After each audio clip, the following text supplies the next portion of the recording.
S, ಒಂದು ಕಡೆ ನೀವು ಲೈಫ್ ಸ್ಟೈಲು ಹೆಲ್ತು ಅದರ ಬಗ್ಗೆ ಮಾತಾಡ್ತಿದ್ದೀರಿ ಡಾಕ್ಟ್ರೆ. ಅದರ ಜೊತೆಗೆ ತುಂಬ ಹೆಲ್ತ್ ಕಾನ್ಷಿಯಸ್ ಆಗಿರುವಂಥವ್ರು, ರೆಗ್ಯುಲರಾಗಿ ಜಿಮ್ಗೆ ಹೋಗ್ತಾ ಇರುವಂಥವ್ರು, ಟ್ರೆಡ್ಮಿಲ್ಲನ್ನು ನಡೀತಾ ಕುಸಿದು ಬಿದ್ದಿದ್ದನ್ನು ನೋಡಿದ್ದೀವಿ. ವೇಟ್ಸ್ ಎತ್ತ ಕುಸಿದು ಬಿದ್ದಿದ್ದು.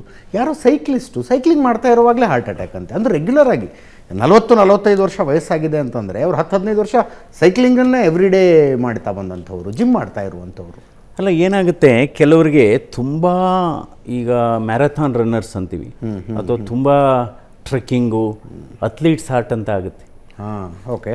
ಅಥ್ಲೀಟ್ಸ್ ಹಾರ್ಟ್ ಅಂದರೆ ಏನಾಗುತ್ತೆ, ಹಾರ್ಟ್ ಈಗ ನೋಡಿ, ಈಗ ಬಲಗೈಲಿ ನೀವು ಟೆನ್ನಿಸ್ ಆಡ್ತೀರಾ, ನಿಮ್ಮ ಬಲಗೈ ದಪ್ಪ ಆಗುತ್ತೆ, ಇದು 4 ಆರ್ಮ್. ಹೌದು. ಹಾಂ. ಅಥವಾ ನೀವು ಎಡಗೈಲಿ ಟೆನ್ನಿಸ್ ಆಡ್ತಾ ಇದ್ದರೆ ಎಡಗೈ ದಪ್ಪ ಆಗುತ್ತೆ.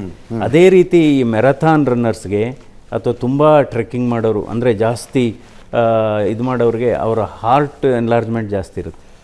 ಹೃದಯ ಬಡಿತ ಜಾಸ್ತಿ ಆಗಿ ಬಡಿತಕ್ಕಿಂತ ಹಾರ್ಟ್ ಎನ್ಲಾರ್ಜ್ಮೆಂಟ್, ಬಡಿತ ಅಲ್ಲ. ಇನ್ಫ್ಯಾಕ್ಟ್ ಬಡಿತ ಕಡಿಮೆ ಇರುತ್ತೆ. ತುಂಬ ಅಥ್ಲೀಟ್ಸ್ಗೆ ಹೃದಯದ ಬಡಿತ ಕಡಿಮೆ ಇರುತ್ತೆ. ಓಕೆ. ಸೊ ಆದರೆ ಹಾರ್ಟ್ ಎನ್ಲಾರ್ಜ್ಮೆಂಟ್ ಆಗಿ ಹಾರ್ಟ್ ತೂಕ ಜಾಸ್ತಿ ಆಗಿರುತ್ತೆ. ಸೊ ಹಾರ್ಟ್ ತೂಕ ಜಾಸ್ತಿ ನೋಡಿ ಎಷ್ಟು ಚೆನ್ನಾಗಿದೆ. ಮನಸ್ಸಿನ ತೂಕ ಜಾಸ್ತಿ ಆದಂಗೆ ಅದು ಹೃದಯಕ್ಕೆ ತಗಳುತ್ತೆ. ಹೃದಯದ ತೂಕ ಜಾಸ್ತಿ ಆದಂಗೆ ಇದು ಈ ಥರ ರಿಸ್ಕ್ ಜಾಸ್ತಿ ಆಗುತ್ತೆ. ಸೊ ತೂಕ ಅಂದರೆ ಈ ಕೋಪ ಅನ್ನೋದು ತೂಕ, ಇದು ಭಾವನೆಗಳು ಕೂಡ ಒಂದು ತೂಕ. ಸೊ ಹಾಗಾಗಿ ಯಾವುದನ್ನು ಅತಿ ಮಾಡಬಾರ್ದು. ಅತಿಯಾಗಿ ಈಗ ಫಾರ್ ಎಕ್ಸಾಂಪಲ್ಲು ತುಂಬ ವಿಗರಸ್ ಎಕ್ಸರ್ಸೈಸು ಒಳ್ಳೆಯದಲ್ಲ.